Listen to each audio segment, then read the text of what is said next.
Daniel wiped the fog from his bathroom mirror and stared at the reflection he barely recognized anymore. 27, and already exhausted by the weight of living paycheck to paycheck, scrubbing penthouses for people who never knew his name. He told himself he didn't mind. Cleaning was honest work, and honesty, he always thought, would lead him somewhere. He just didn't expect somewhere to begin the morning he first met Jet Monroe. Jet's condo rested on the 32nd floor, facing the city skyline that looked permanently coated in twilight. Daniel had cleaned dozens of apartments before, but this one felt quiet. Too quiet. The door opened before he could knock twice. A tall man with silver hair and piercing brown eyes stood before him, wearing a silk robe that whispered luxury. Jet was older, maybe late 40s, but his gaze had a gravity Daniel wasn't prepared for. "You're punctual," Jet said simply, stepping aside to let him in.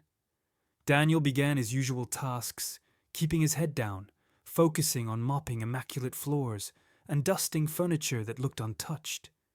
Jet lingered nearby, answering business calls in a calm, deliberate tone that made even corporate jargon sound like poetry.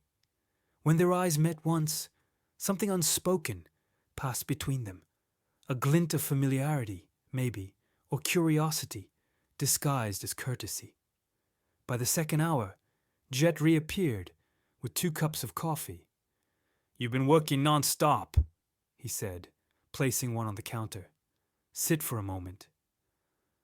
"I hate drinking alone." Daniel hesitated. Clients didn't offer him coffee.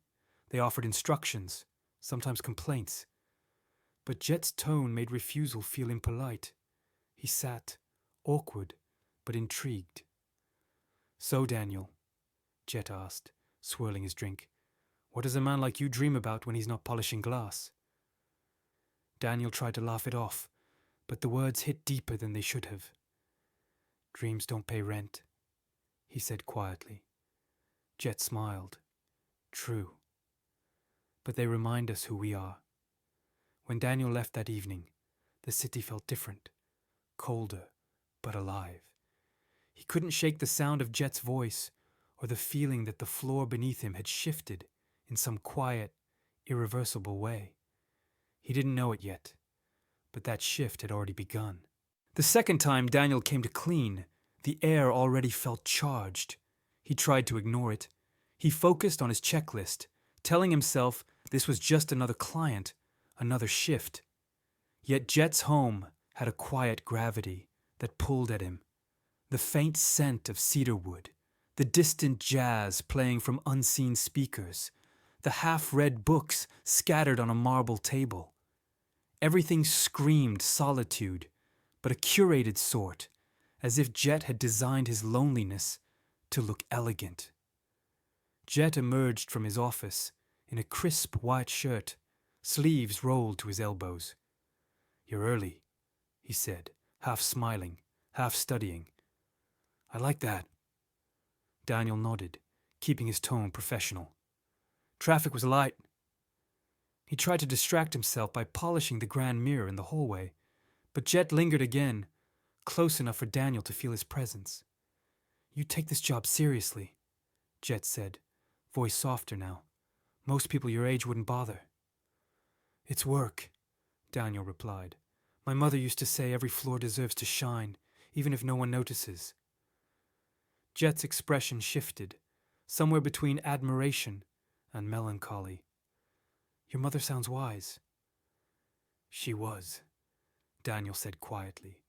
"She passed when I was 16. For a moment, their eyes met in the reflection. Neither looked away.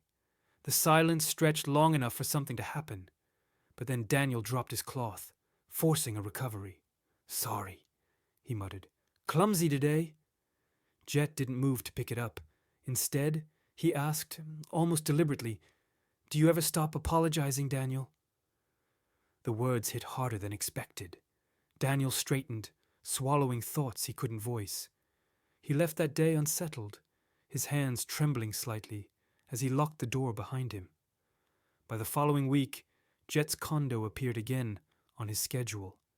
This time, an envelope waited on the kitchen counter with his name handwritten in graceful ink. Inside was a single note. "You make this place feel like it's breathing again." Dinner, Friday. Daniel read it thrice. His mind raced with reasons to decline: professionalism, gossip, risk. Yet every excuse tangled with curiosity. He thought of Jet's voice, the way he noticed things no one else did. And despite himself, Daniel found he was already rehearsing what he might wear to dinner. What he didn't realize then was that saying yes would rewrite everything he believed about love, worth, and the boundaries he thought could protect him. Friday night arrived, wrapped in tension. Daniel almost didn't go. He had stared at his closet for half an hour, stuck between wanting to look effortless and terrified of looking like he cared too much.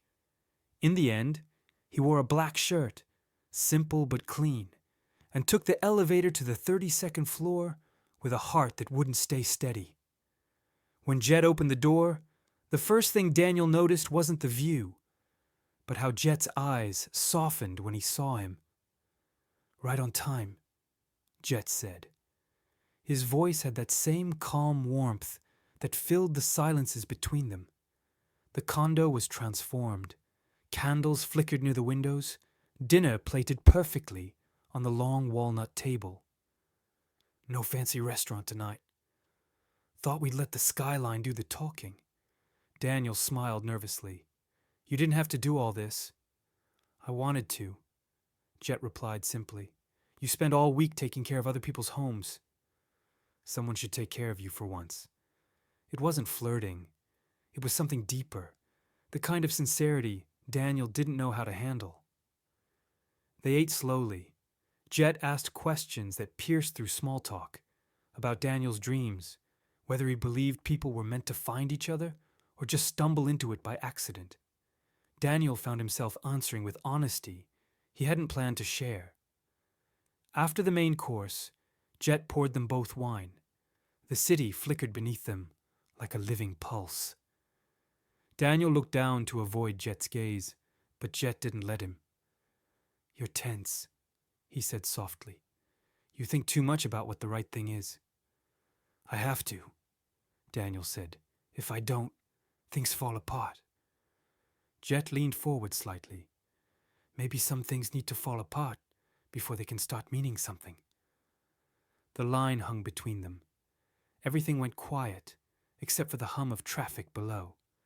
Jet's hand brushed Daniel's, subtle, measured, but intentional.